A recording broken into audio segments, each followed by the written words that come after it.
Happy Sabbath, everyone. So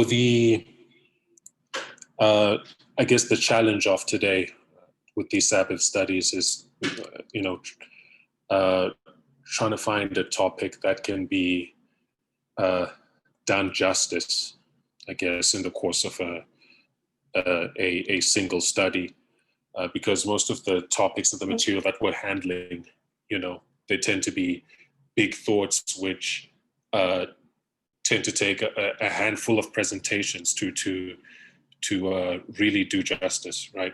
Um, so I guess what ends up happening, or what I will be doing, is essentially taking a portion, something that is um, even a portion of a single presentation that was given, uh, just a part of a study, and then see if we can focus on that, spend our time on that, and hopefully come away with a clear understanding of that particular issue, and how and a better understanding of the methodology, right, upon which the message is based.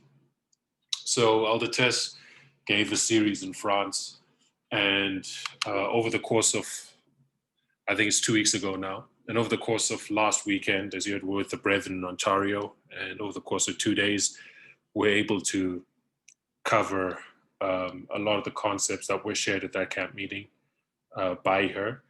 And the issue I'd like us to focus on today is one of the thoughts that she shared at that camp meeting. So we want to talk about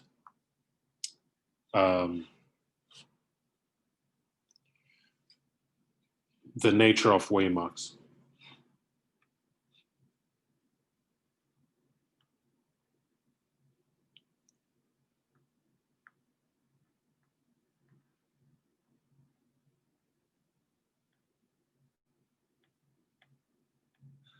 We want to talk about the nature of Waymarks.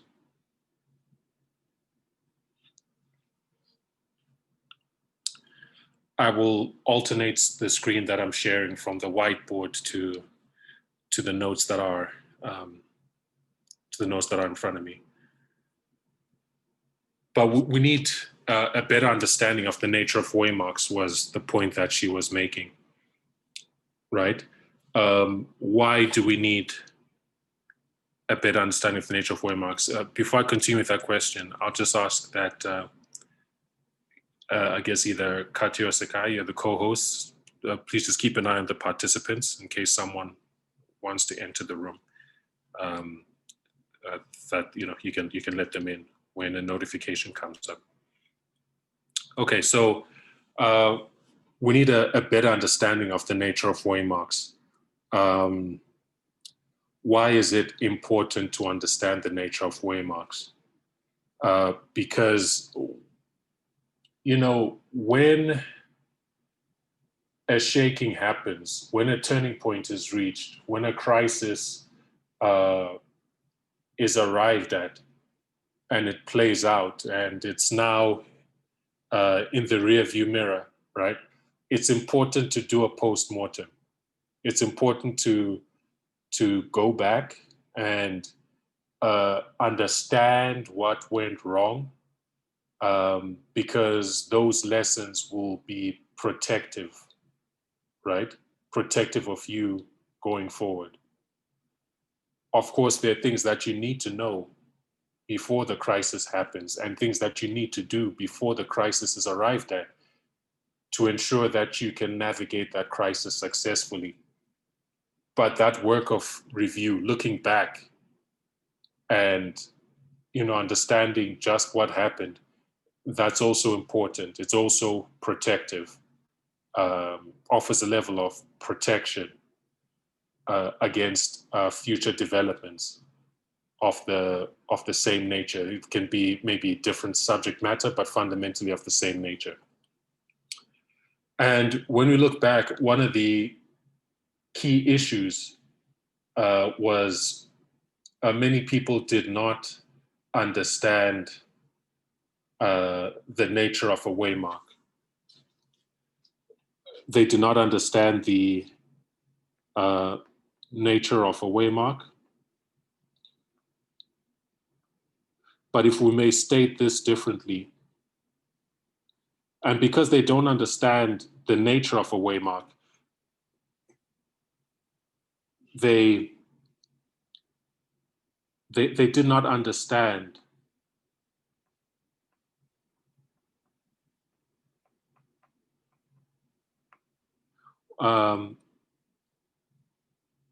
what the fulfillment of prophecy looked like.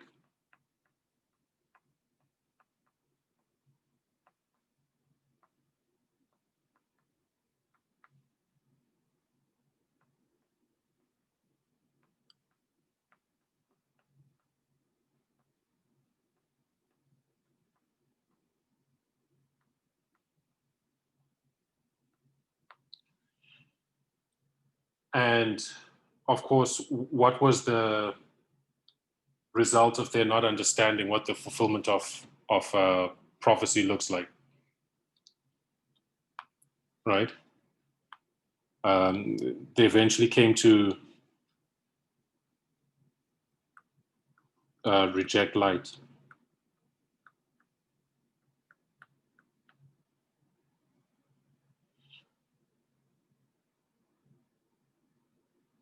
Go into darkness.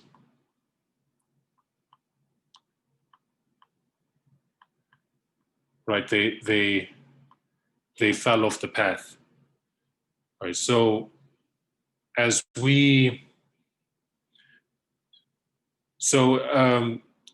this issue of understanding the nature of a waymark,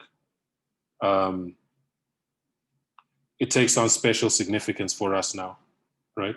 We need to understand the nature of a waymark.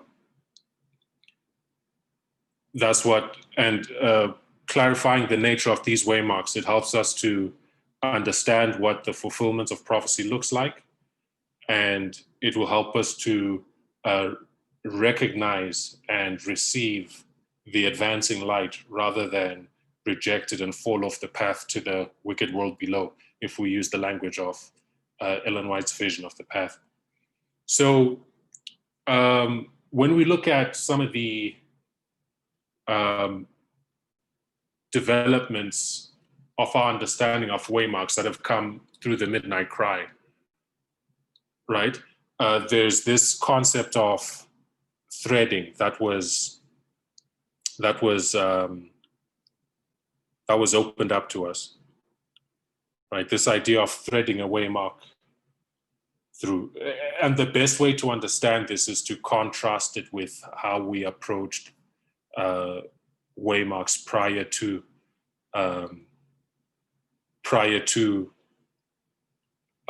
receiving this concept of threading a narrative through waymarks, right? We used to, before, we would view waymarks in isolation, right? Like, here's a waymark, and say there's a break there, here's a waymark, there's a break there, and here's another waymark. And this would be, say, 1989. This would be 9/11. And this would be, so if we say the Sunday law. And we used to frame our understanding of what happened at a waymark independent of the other waymarks, right? Like, when looking at 1989, what would we talk about and emphasize? We'd talk about, say, the fall of the USSR, right? And when we come to 9/11, what would we talk about or emphasize?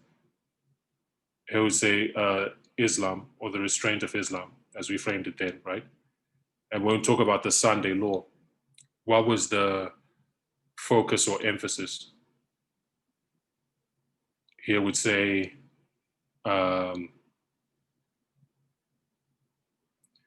maybe the papacy,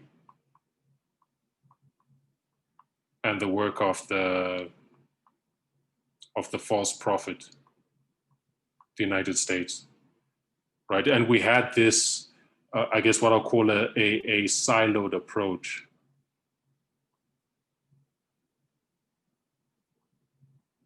Right, to the understanding of the Waymarks.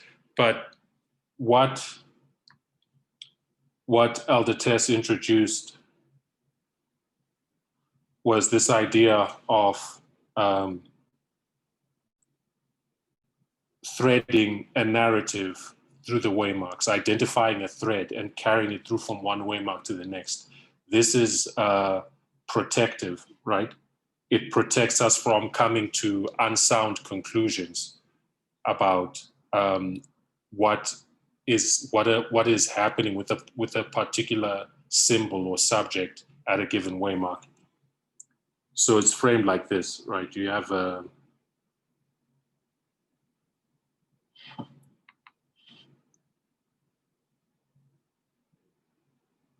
that's the eye of a needle.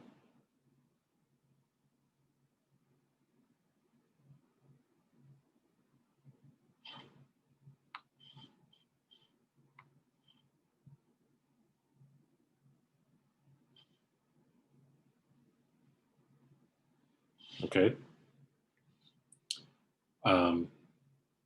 So say this is 1989. This is 9/11. And this is the Sunday law, for example. And what we would do, and what this looks like is here at the Sunday law, if you want to understand the work of the United States here at the Sunday law, you must trace its story, its progressive development, right? Because the United States doesn't come into focus at the Sunday law. It's something that has progressive, whatever we see the United States doing at the Sunday law, it's something that has been progressively in development for a long period of time, right? And when you come to the Sunday law, it's really the natural progression of the trajectory this entity has been on since prior Waymarks in the narrative that we're trying to understand, right? So to really understand the role of the United States at the Sunday law, we must go back and trace the progressive development of it from the beginning, right? Whether that beginning is 1989 or from another perspective, it could be 1798 or it could be before that, right? But you trace the trajectory and progressive development of that subject, leading you up to its role at the particular Waymark that you're seeking to understand. Does that make sense? I don't think any of that is new. I think that's revision. But if it doesn't make sense, or if anything I've said is unclear, please feel free to say so.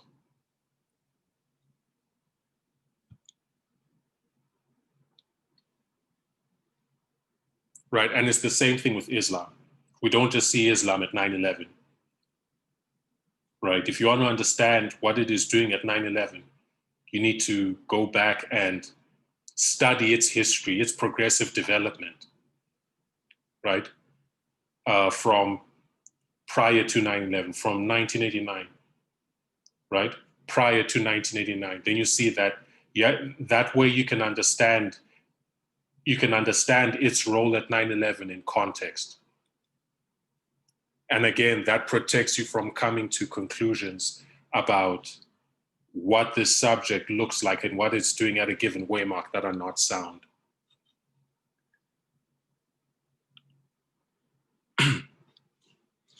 So we know that in a line, if we want to understand a reform line, we need to thread narratives through the waymarks of a reform line, right? We understand it at that level. At least I hope we do. Let me know if we don't. But something that Elder Tess brought out, which is new, is this idea of even within a single waymark, right? Even within a single waymark, we should look for a story.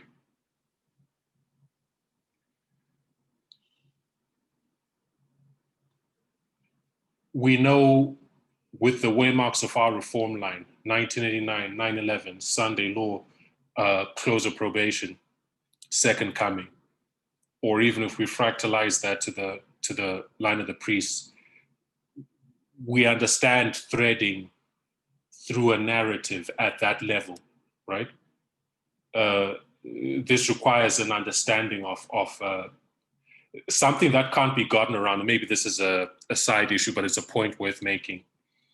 Something that you can't get around in this message.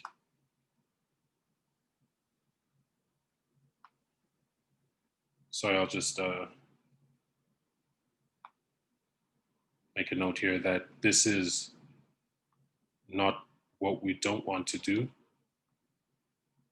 And this here is what we do want to do.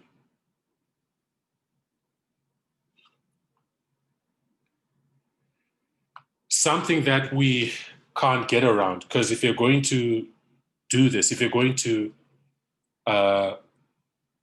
understand the role of a symbol at a given waymark within its context, if you're going to do that, you need to thread a narrative through.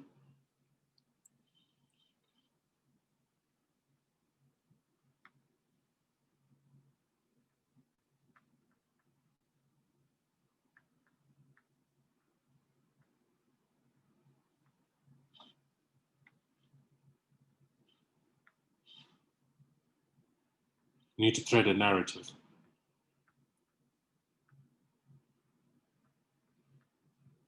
And in order to thread a narrative, what do you need in order to be able to thread a narrative? You need to study history.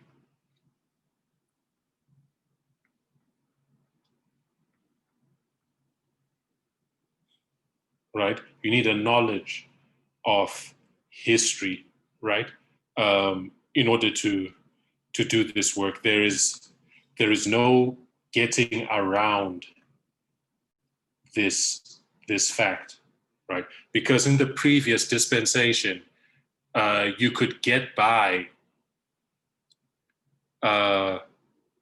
with really minimal understanding of actual history and just working with logic and stuff that was presented. You could get very far, you know. But now to really understand and be equipped and be prepared to understand the things that are coming, right? And to be equipped to understand the issues that are current now, you have to study history. And I make this point because for many of us, for many, history, an interest in history is not something that comes naturally, right? We may have an interest in current affairs because we're seeing things unfolding before our eyes. That I think that will naturally grab our attention. But in order to understand Bible prophecy and even to correctly understand, the developments that we're witnessing before us as they're taking place, there's no escaping the fact that we need to study history. We need to develop an appetite or an interest for the study of history, right? And if we don't have it, because the reality is it's not everyone's natural inclination, but, it's something that we can pray for, that Lord, help me grow an interest in this, right? The study of history is important. Right. So having made that point, when we can thread a narrative through at the level of a line, that has been on record for over a year now. But the new concept that was shared is this idea of looking for a story within a single waymark.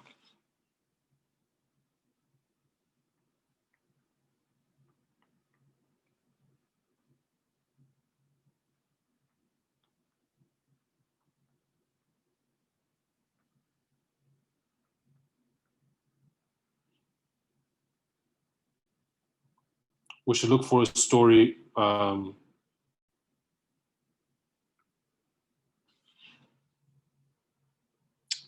Sorry, my whiteboard wants to power out. We'll have to plug it in.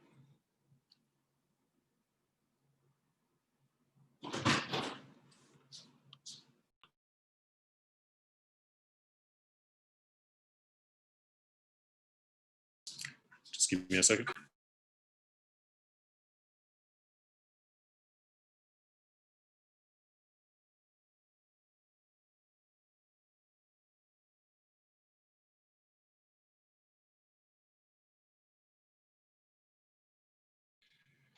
Okay, got that plugged in. We should also look for a story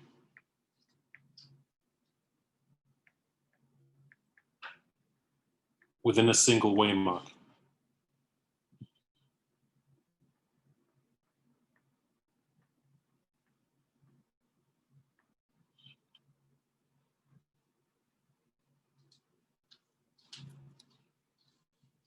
Right, because how do we view as a single waymark? Right, you may have one waymark of, say, 1989. Each waymark is associated. Each waymark is associated with a date, right? A significant date. There's a year, but if we can also, if we want to put a specific day, as waymarks often are, then are associated with the day, they'll mark November 9. What happened on November 9? You have the fall of the Berlin Wall.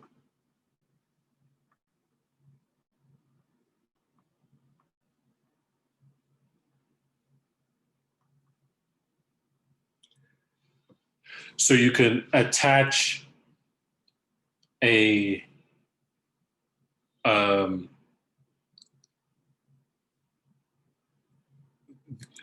the event highlighted by the waymark has a specific day in connection with it.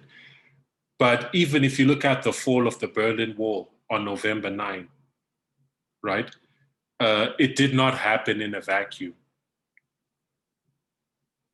It was part of a progression of events that culminated in the fall of the Berlin Wall, right? So the Berlin Wall, the fall of Berlin Wall was part of a culmination of events. So to understand this waymark, we should look for a story within the waymark, even at this individual level. And this is what she began to do, right? So if we look at 1989, for example, the fall of the Berlin Wall, this was the culmination.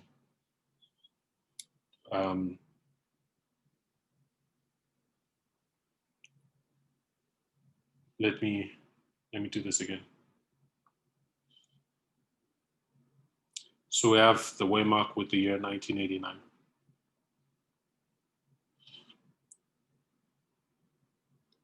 This is the waymark. And on November 9,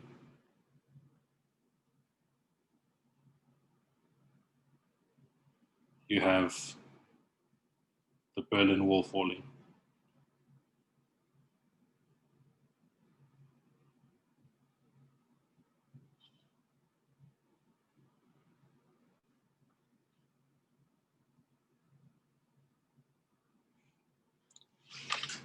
right?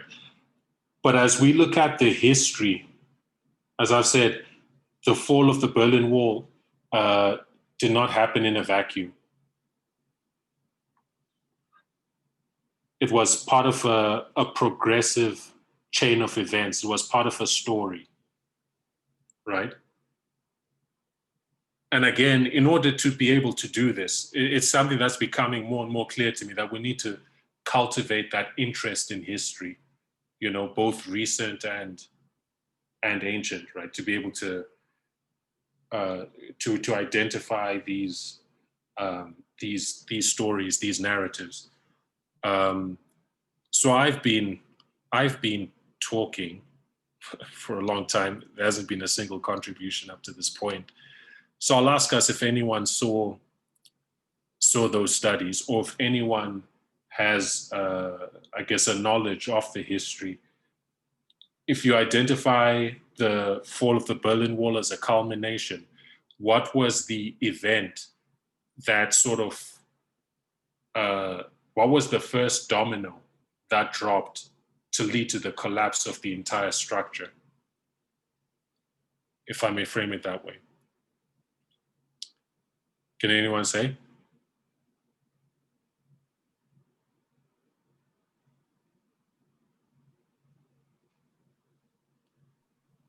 Any thoughts? We can, I think we can put September 11, 1989, although I think there was other events before that.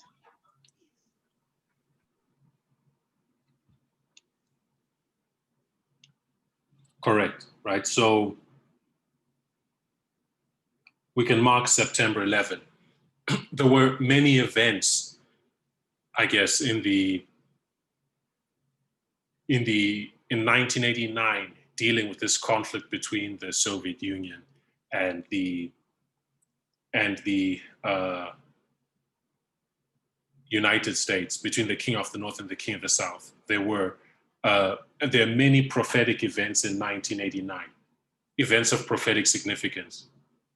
But what we usually see with a waymark is that a date is assigned to one. There's one that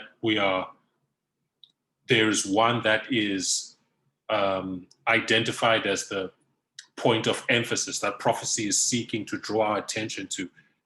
And there's a single event that is dated, even though when we go to 1989, there are many related events, significant events that took place.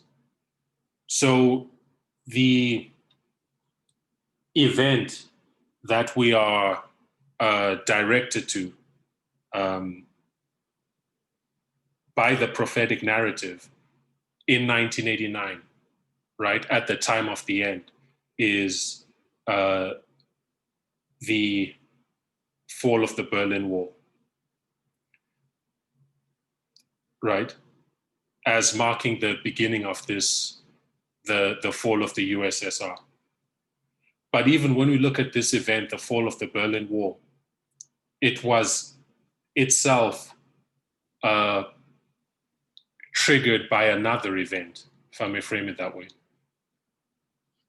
And the event that we identify is on September 11, 1989, the same year, Hungary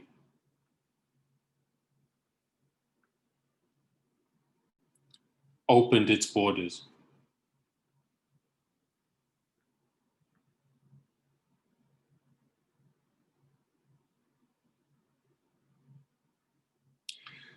Now I'm just going to share my screen here so you can see a quote.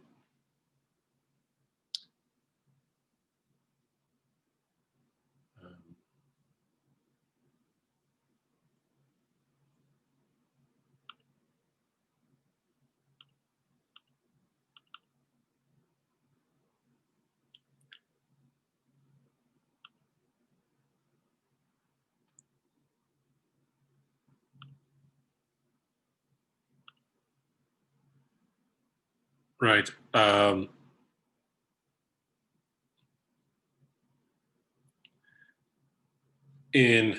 September 11, 1989, There's a quote from Radio Free Europe, right?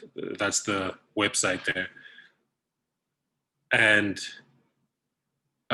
it says that the title of the article is September 11, 1989, when Hungary tore a hole in the Iron Curtain. And I just quoted the first few lines, which says, 30 years ago, Hungary lifted restrictions on travel to Austria, enabling tens of thousands of East Germans to flee to the West. The September 1989 events in Hungary are often described as the first cracks in the Berlin Wall, right? So we see that if I may go back to the whiteboard, right? We see that November 9 did not happen in a vacuum, right? This event, which we can describe as the effect, it had a cause. And the cause was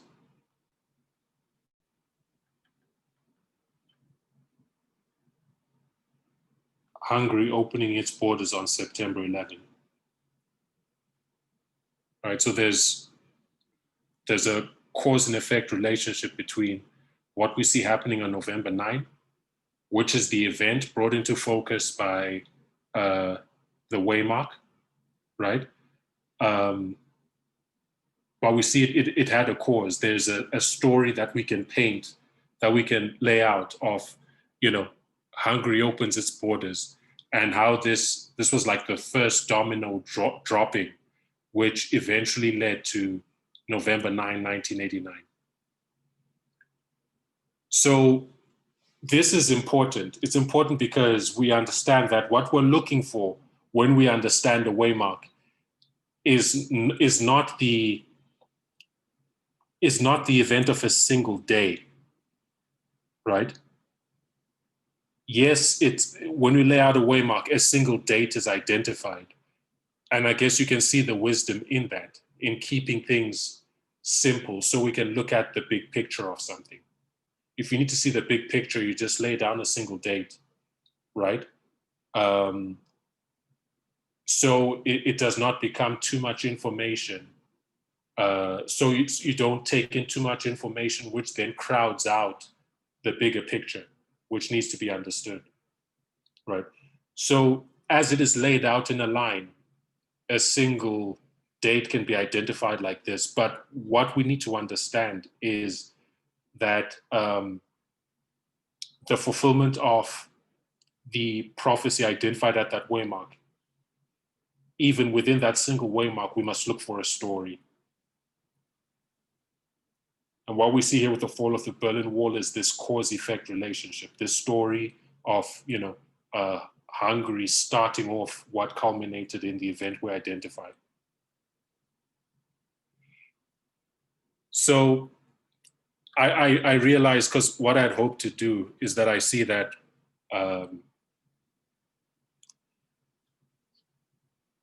it's quite a lot of information. I'll have to do quite a bit of summarizing, basically, to do this with all the Waymarks in our line. But I'll eventually come to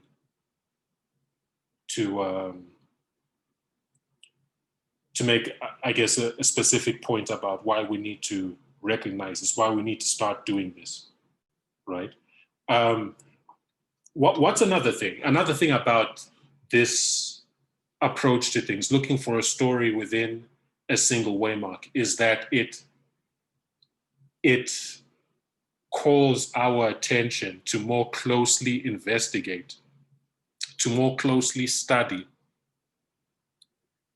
the history of a Waymark and what we are saying happens at that Waymark, right?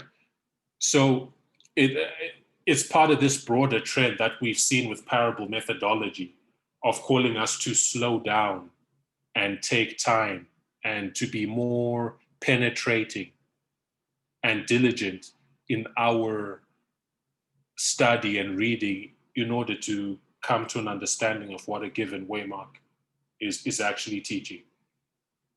And I think the next Waymark illustrates this point very well, right? This is, if we can do this with all the waymarks in the line of the priests, right? But after 1989, all the major waymarks, after 1989, we can look to 2001, right? And what do we say happened in 2001? What are we marking at 2001? We usually frame it as 9/11, correct? And what do we say happened at 9/11?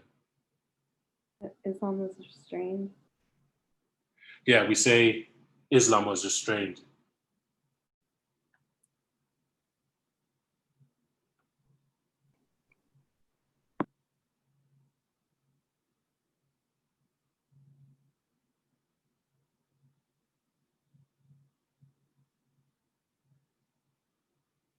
But again, like this waymark illustrates the point that I'm making, that it's a testament to really how loose we were, in our approach to things, because the testimony of the prophetic narrative must line up with history, right? History and prophecy must agree,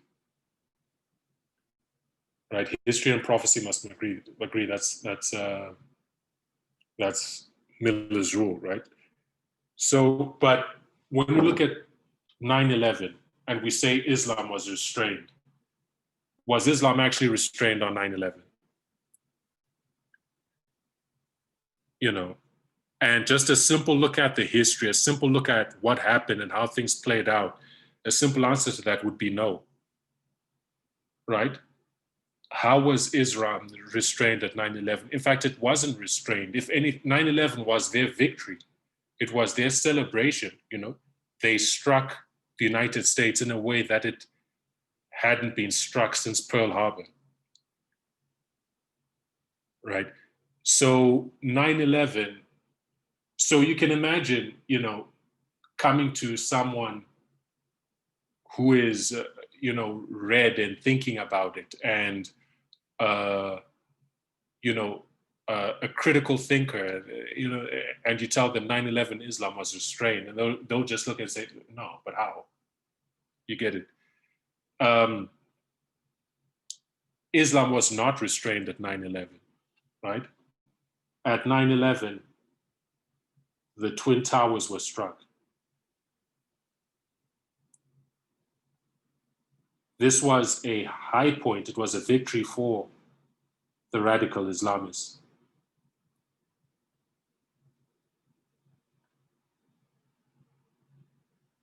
But what did the striking of the Twin Towers lead to? Right? If we identify this as a cause, what did the striking of the Twin Towers lead to?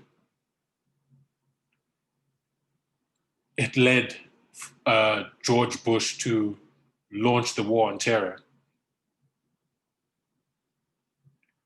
And it was that war on terror which, it was through the war on terror that radical Islam was restrained. Radical Islam was not restrained at 9/11, right? So if we want to mark the restraint of radical Islam, and this is another point that she makes, is, when we look at what was restrained through the war on terror, what was restrained through the war on terror, it was not principally Al-Qaeda, right? Or, of course, ISIS didn't exist at the time, but it was not principally Al-Qaeda. It was the Taliban.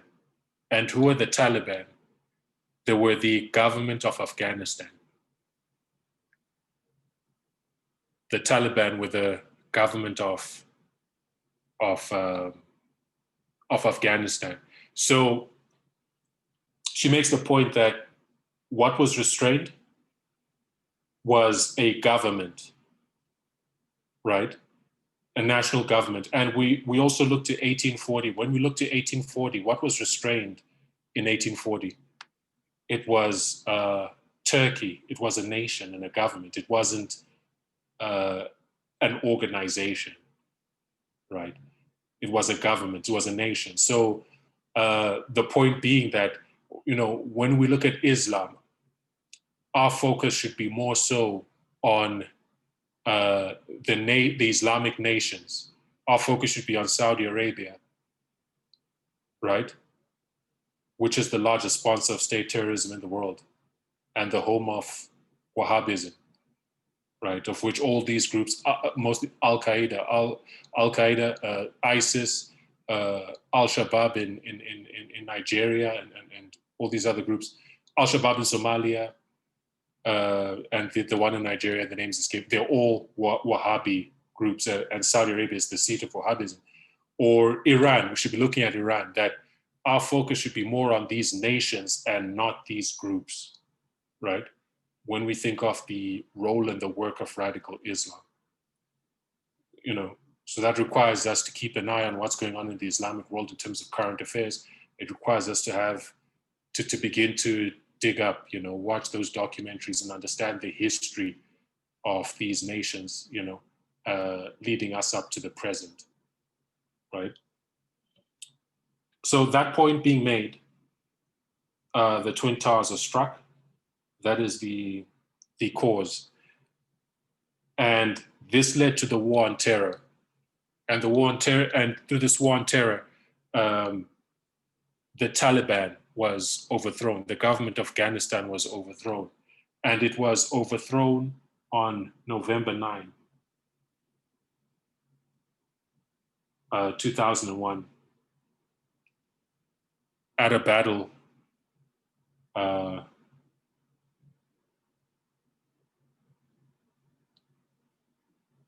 the Battle of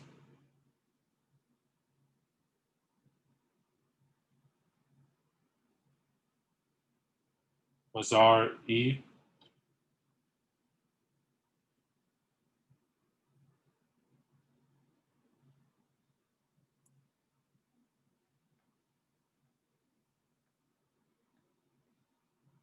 Sharif, right? So I have another quote here from Radio Free Europe. This was the fall of the Taliban.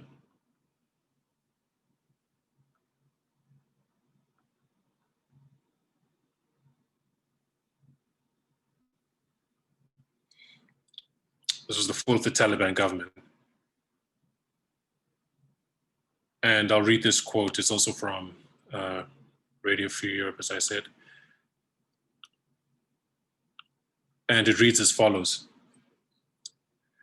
It says, the title is The Battle for Mazar-e-Sharif Seen as a Turning Point. This was an article published on October 18, 2001. And it says, Afghanistan's Northern Alliance is on the offensive, and the United States seems to have responded to the group's call for bombing Taliban front lines to clear the way for an advance. US planes hit the Taliban front line north of Kabul yesterday, and further to the northwest, the forces of General Abdul Rashid Dostum seem ready to take Mazar-e-Sharif, the largest city in northern Afghanistan. Bruce Panier reports that the fall of Mazar-e-Sharif could change the strategic balance in Afghanistan, right? And the following here, this is another article. This one is taken from the PBS website about this Afghanistan campaign. And it says, in their first major victory, Northern Alliance forces led by General Rashid Dostum and General Mohammed Atta, with US Special Forces A teams 595 and 534, captured Taliban stronghold Mazar-e-Sharif on November 9, 2001. Thousands of Taliban and Al-Qaeda fighters fled east to Kunduz. The defeat of Mazar triggered the collapse of Taliban positions throughout the north. Right, so the Battle of Mazar-e-Sharif led to the fall of the Taliban government.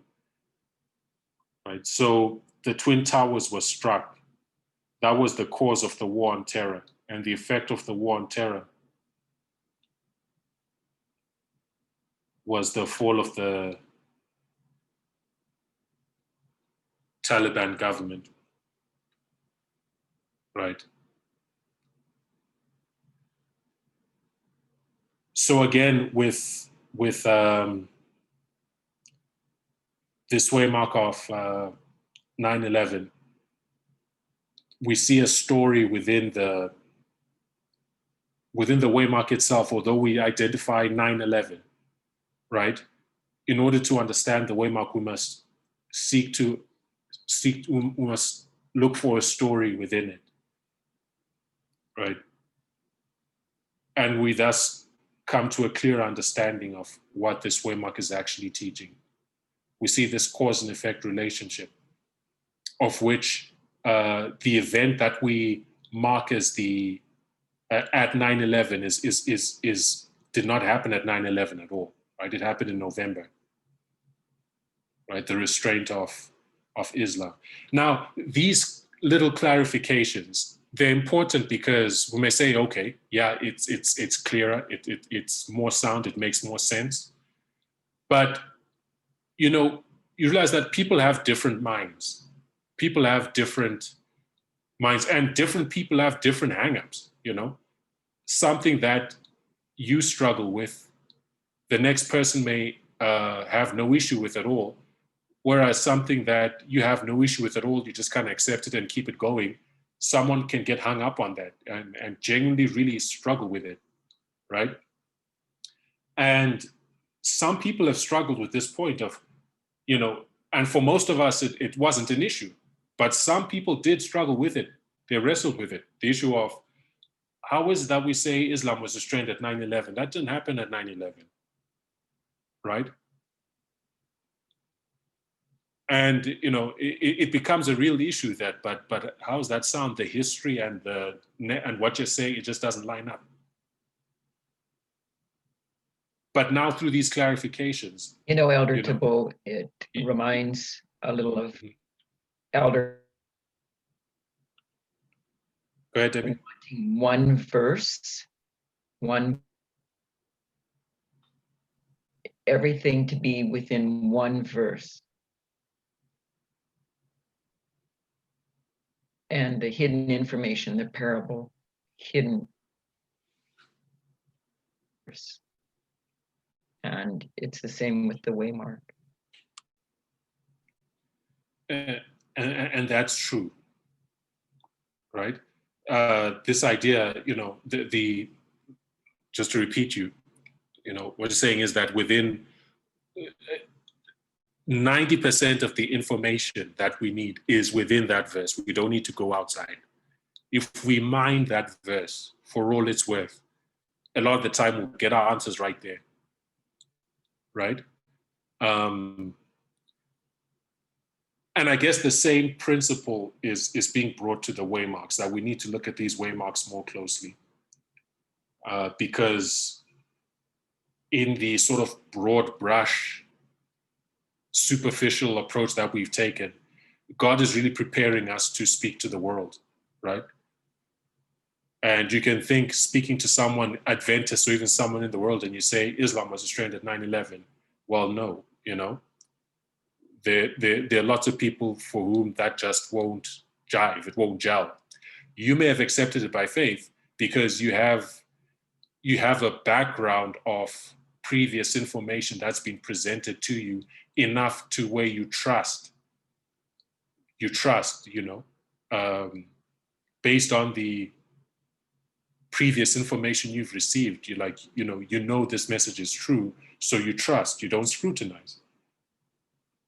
But for someone who doesn't have that background of faith faith and implicit trust in what is being presented, you know, they don't have that background. You know, some of these things that we just say off the cuff, they can be hard sayings unless you can explain them clearly.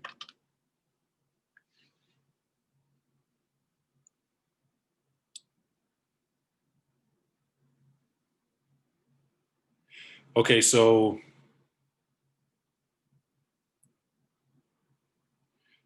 we are running out of time, so I'll try to move quickly.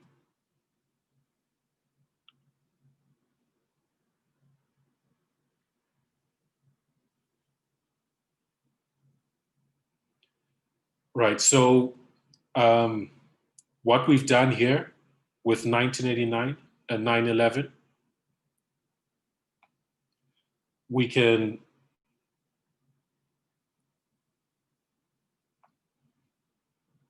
do the same with other waymarks, right? Like 2016.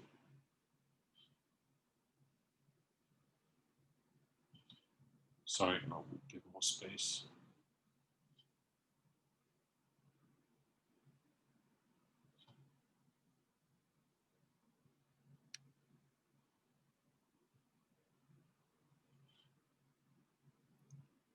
We said 2016.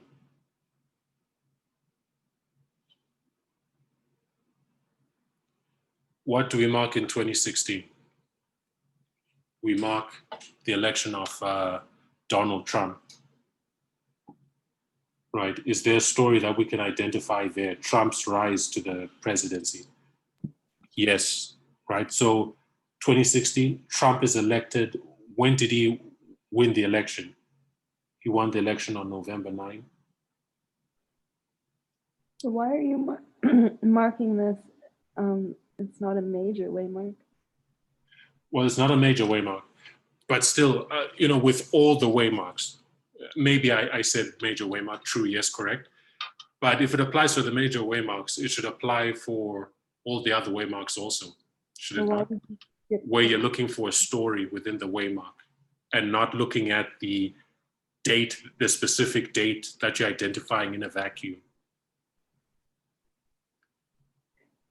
So why did you skip 2014? Because that wasn't covered by Tess, and I haven't done it for myself yet. But surely, as we've done this with 1999, 2001, 2016, you can do 2018, 2019. You could surely do the same with 2014 also, right? I'm still in the process of developing my own study and notes on this subject. What I'm sharing with you are, you know, my incomplete study in development. So I actually had that thought about 2014. I just haven't done it yet. But it's something you can look at and think about, definitely too, right? So yeah. So November 9, Trump wins the election.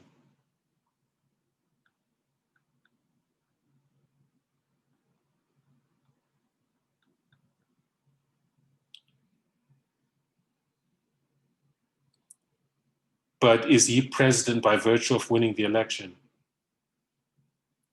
Right, not necessarily. He has to win the electoral college. Right? If you look at America's system, they have this electoral college. He has to win that. And the electoral college voted on December 18.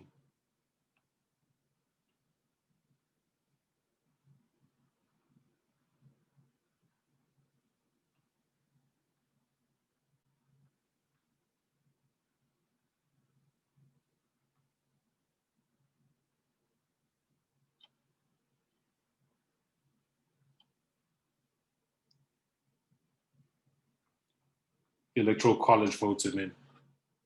Now there's this article. It's a very useful article. I don't know how many of you have access to the New York Times, but I think they allow you a handful of articles per month to read for free if you don't have a subscription. But this article, it was published on November 9, 2016. It's called, it's called, let me open it for you.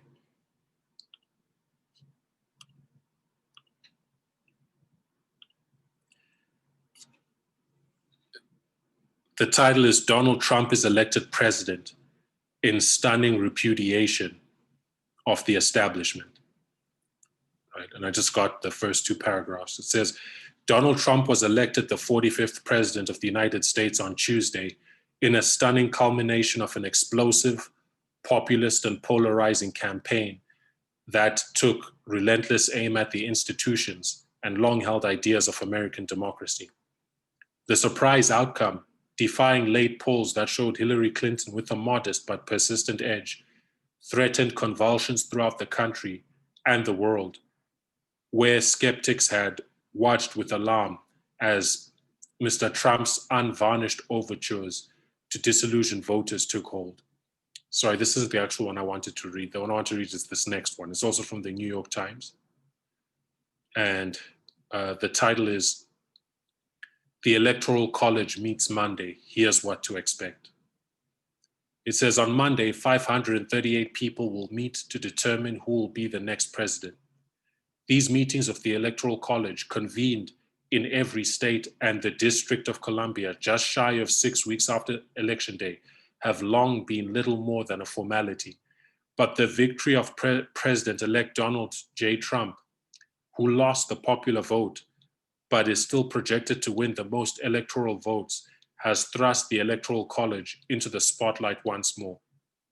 The conclusion of American intelligence agencies that Russia tried to intervene in the election to harm Hillary Clinton's campaign has only intensified the focus in recent days. This article, The Electoral College Meets Monday, Here's What to Expect. This article is an excellent resource because it explains how the Electoral College works and its purpose and so on. So if you want like a crash course in that, you know, I know Sister Kathy McGraw from Arkansas did a series on, you know, the American government and how the institutions work and relate to one another. But this article gives an excellent overview of the role and significance of the Electoral College. So I encourage us to read it, because the Electoral College, while for a long time, it's only been a formality, the Electoral College goes along with the popular, with the popular vote or with the votes within their state. They don't have to. They don't have to, and this article makes a point that, you know, at least one of the Electoral College delegates went against what their state decided in refusing to support Trump, right? And it was meant to be like a fail-safe, like a safety mechanism to avoid a tyranny of the majority. If the majority says we want to murder, if a majority says we want to murder all the Mexicans, right, and they can actually win a popular vote, right, as populists often do, groupthink people, you know, and the Electoral College can be this safety mechanism which can stop such things and override such things when they arise. So the reasoning behind it is interesting. America is the only democracy that has it. But yeah, so I recommend that article. Back to our board here. All right, so we're out of time. We see 1989, 2001, 2016, right? We see that with these waymarks, even at the individual level, we can trace a story within them. And where was she going with all of this? Where she was going with all of this was the broader point of her study was to identify where we are currently in this dispensation from 2019 to Panium 2021. And she identifies that we are here.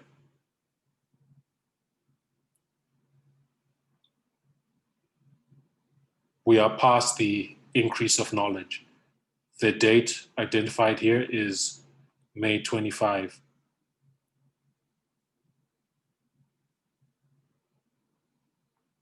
(2020).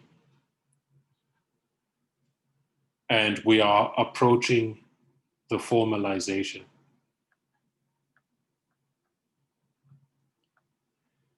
And her emphasis was to help us to understand this waymark.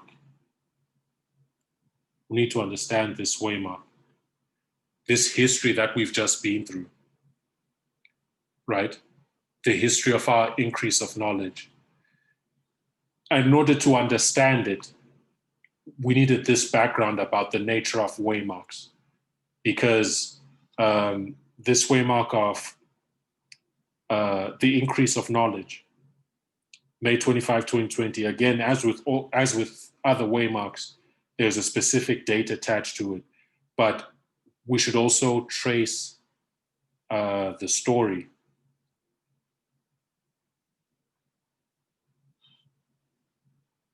of this waymark, which he does from May to September.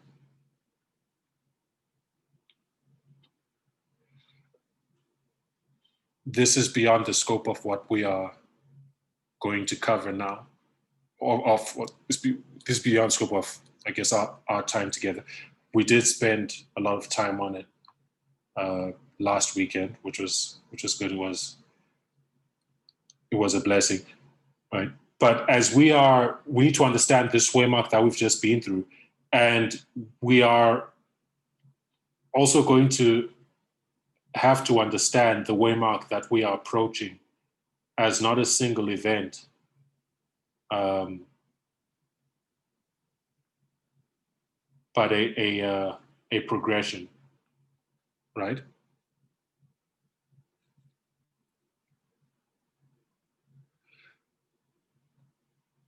So this is how we are to understand waymarks. Individual level, we should look for a story within the waymark. But what is the significance of this? If I may make one last point. If you look at the mistake that, again, thinking of this concept like at the beginning of doing a post-mortem, what is the mistake that the brethren made who parted with us, right? Because their criticism of us was they look at November 9 and nothing happened, right? They look at November 9 and nothing happened. But when you understand the nature of a waymark, that even within a single waymark, it's not a single event, but a progressive history that you are trying to identify within the history of that waymark. You know, as when we look at the Battle of Raphia, we see it unfolding throughout 2019. It's not something that is confined to a single date, although there's something to understand about the date November 9 that we don't understand yet. There is something to understand about the specific date, but the fulfillment of Raphia is not confined to that date. It's a progressive history. So what they are doing by saying, we look at the date and nothing happened. Imagine going to 1989 and all the events highlighted here. Hungary opening its borders, the fall of the Berlin Wall, right? All the other significant prophetic events. Tiananmen Square in China, the opening of the creation of the World Wide Web, she also highlighted.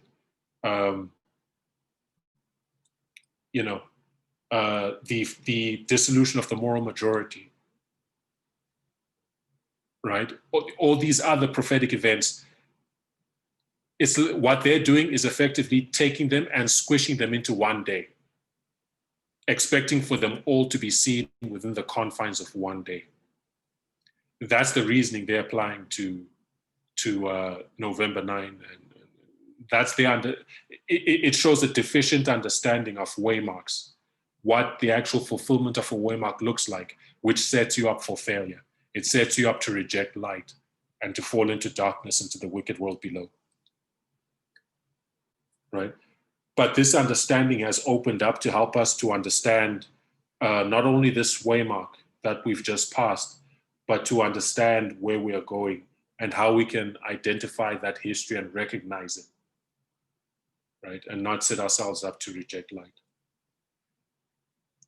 So I hope that is complete enough a thought that we feel benefited by it. I'll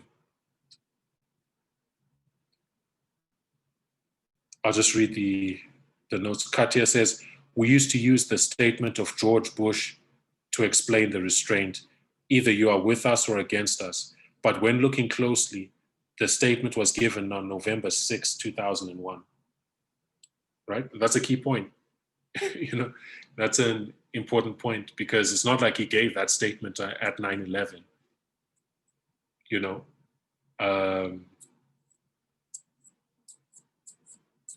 It's not like he gave that statement at 9/11. I hope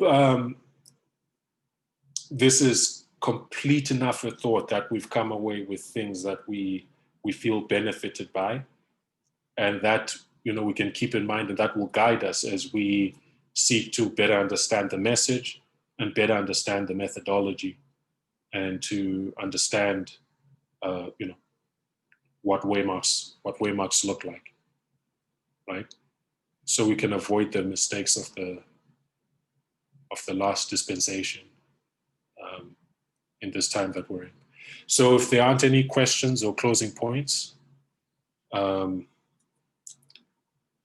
thank you, Debbie. I'm glad you've been blessed. If there are any comments, I'll just give a few seconds before we close with prayer.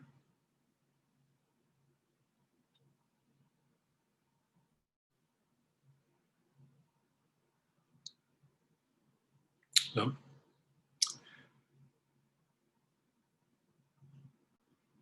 Amen. Okay, brethren. So it's been a blessing. Thank you for taking the time out of your Sabbath to gather, and to study and to pray with one another. It's a real blessing. May God bless each of you where you are. Let's close the prayer.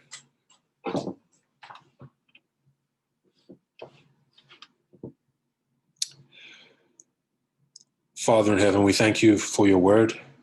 And Lord, we thank you for your blessings toward us. Lord, in these messages, we see, and indeed, Lord, help us to recognize more and more that your thoughts toward us are good, to give us an expected end. Lord, we see those who have fallen off the path to the wicked world, who've not received the light on equality, which would have been such a blessing to them, such a blessing to their relationships, such a blessing to their lives, but they've not received it. And Lord, we feel sorrow for them. But Lord, light is unfolding now. And new light is going to be revealed. And new light is going to test us. Please help us not to make the mistakes that have been made, but to learn from them and now to grow. Lord, our habits will determine our eternal destinies. Help us now in this time to so order our lives in our relations to one another, in our studying and prayer, in our work, Lord, to so order every facet of our lives to build, that we may grow in knowledge, grow in strength, grow in understanding, grow in love for the brethren, grow in love for one another. In all these things, Lord, please richly bless us. Please keep us over the rest of the Sabbath. And may you continue, Lord, to bless this ministry and use it as a vehicle for the advancement of your cause in Canada and in the world. We thank you, dear God. We pray all these things in Jesus' name. Amen.